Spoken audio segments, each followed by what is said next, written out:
Егер картаңызда 1000 теңге болса, міндетті түрде байқап көруге кеңес беремін. Қосымша тегін, жарнамасыз және мазаны алмайды. Жай ғана жүктеп алып, тіркелесіз де, бірден ойнауды бастайсыз. Ұтып алдыңыз ба, ақша 5 минуттың ішінде шотыңызға түседі. Бәрі өте оңай, жылдам және түсінікті. Мен сіздің орныңызда болсам, міндетті түрде байқап көрер едім. Бұл күніне 70.000 теңгеден табыс табуға керемет мүмкіндік. Years of our life and how we give love to ourselves and how we give love to others. And so I was thinking, do you have a core memory or an experience with your family from childhood that kind of embodies the feeling you have about them now or that keeps you tied close to them? I'd say sort of more than a memory is just a feeling that I could say all of my brothers and I had, was that because our dad's a comedian, his job only ever existed once we had gone to bed, and our mum worked from home, she was a photographer. So to us as kids, our parents didn't really work, they just were always home. So we had this amazing foundation where no matter any time of the day, either mum or dad would be at the house, and we felt so kind of solid as a family, which is why I kind of have this dream of one day having kids and putting my work to bed and just kind of being there as a dad, because I really admire how my dad was around. You know, being a comedian is a very, very volatile job. The highs and lows are so extreme, and as kids, we never saw that. The only version of my dad I ever saw was the happy dad, let's go to the park.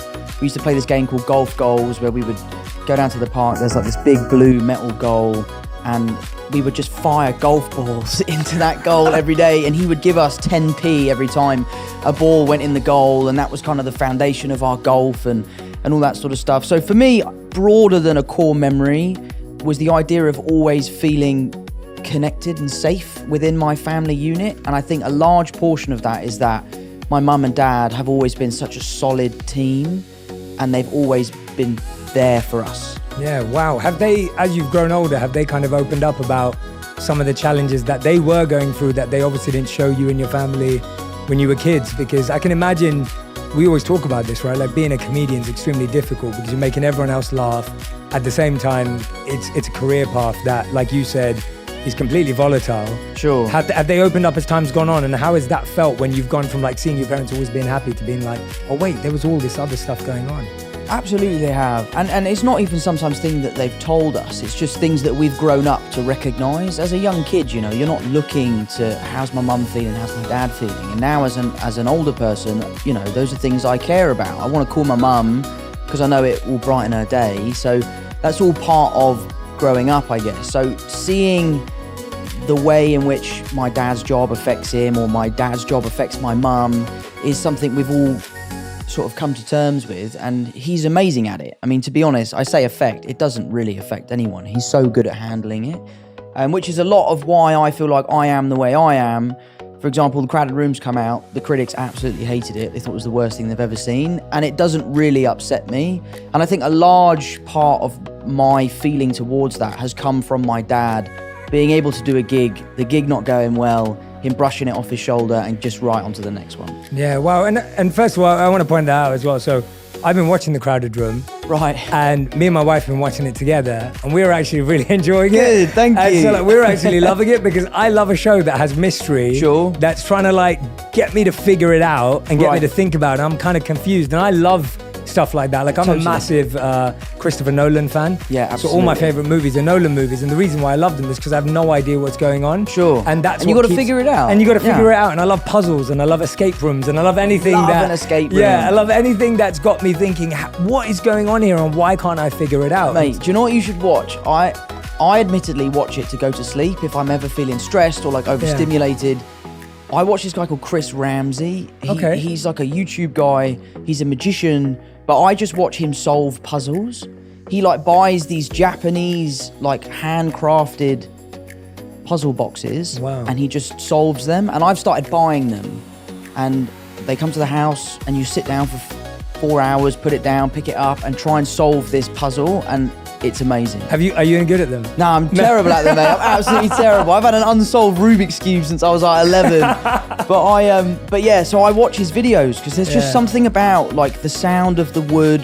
I'm a carpenter, so I love like craftsmanship and that sort of stuff. So I love the way that these pieces are put together. So watching him solve the puzzles, I find so relaxing. Yeah, I think for so many of us, you know, getting bad reviews, perceptions, people talking about us, whatever that may be, whatever scale we live at, can actually affect us. Sure. And you saying that actually seeing your dad, seeing him shrug it off and seeing him move on actually really helped him. Do you think that you've been able to create a bit more of a skill around that now, or is it something that happens naturally for you? Because I'm guessing that there's a lot of people who are listening and watching going, Tom, that's pretty amazing that you can do that at your scale and your level, but you know, I'm still affected by that, or I really struggle when my mate says something. Like, I know the number one thing I hear is like, most people don't chase their dreams because they're scared of what their mates will say, let alone what the world will say. Yeah, like I had this I was flying back last night, as I was telling you. So I was on a plane from DC to London last night,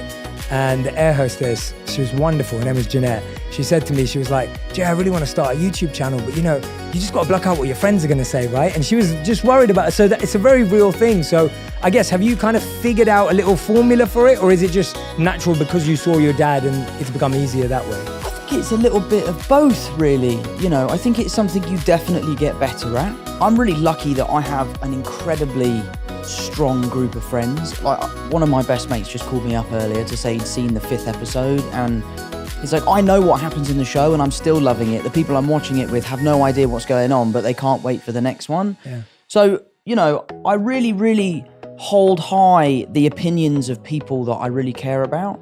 I'm also really lucky to have an amazing group of fans who are so supportive. They are diehard, they are there day one, and that makes me feel really good.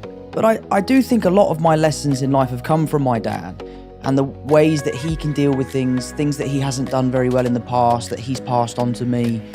And I live by this really, I don't actually know if Christian Bale did say this, but I think love he Christian did. Bale, so I love Christian we'll Bale. Say he said I it. Yeah, love Christian we'll say Bale. he said it. Yeah. But I think the quote is, if you have a problem with me, text me. And if you don't have my number, you don't know me well enough to have a problem with me. That is so good. And I think that is such a great piece of advice, because as a celebrity, you live on this stage, you live out there, you kind of give out a version of yourself that you want people to see. Mm-hmm. And that can be the version of yourself that they can have a problem with or they can love. And there is I feel like I'm quite authentic in my public persona, but I just try to really care about what my family thinks, what my friends think, what the people in my local community think. I live in Kingston, I know everyone that lives there. I can't walk 5 feet without bumping into one of my mum's friends.